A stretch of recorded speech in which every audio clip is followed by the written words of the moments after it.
मुंबईकरांची ट्रॅफिकमधून सुटका व्हावी यासाठी परिवहन विभागानं काही निर्णय घेतले। मुंबईत पुढच्या 5 वर्षात जलवाहतूक वाढवण्याचा निर्णय परिवहन विभागानं घेतला। येत्या 3 महिन्यात जलवाहतुकीचा आराखडा तयार करण्याचे आदेश देण्यात आलेत। मेट्रोप्रमाणे जलवाहतुकीसाठी स्वतंत्र प्रणाली विकसित केली जाईल, तर पुढच्या 2 वर्षात मुंबईकरांना वाहतुकीचा नवा पर्याय मिळणार आहे। मुंबईच्या विकसित 2028 पर्यंत पॉड टॅक्सीची सेवा सुरू होईल। दरम्यान गर्दीच्या ठिकाणी रोपवेची सुविधा विकसित करण्याच्या विचारात परिवहन विभाग आहे।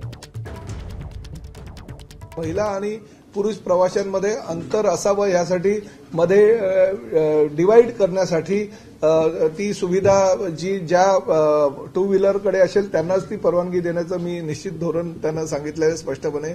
पावसाळ्यामध्ये ज्या पद्धतीनं ते स्विगीवाले किंवा फूड सप्लाय करणाऱ्या एजन्सीज असतात त्यांच्याकडे पावसाळ्यामध्ये बसण्यासाठी ऑटोमॅटिक एक फोल्डिंग असतं, असं की जेणेकरून तो पाऊस त्या प्रवाशाला किंवा चालकाला त्याचा नुकसान त्याच्या माध्यमातून होऊ शकत नाही। त्यामुळे ती सुद्धा प्रोव्हिजन त्या ठिकाणी असली पाहिजे, अशा काही मी सूचना केलेल्या आहेत। एबीपी माझा, उघडा डोळे बघा नीट।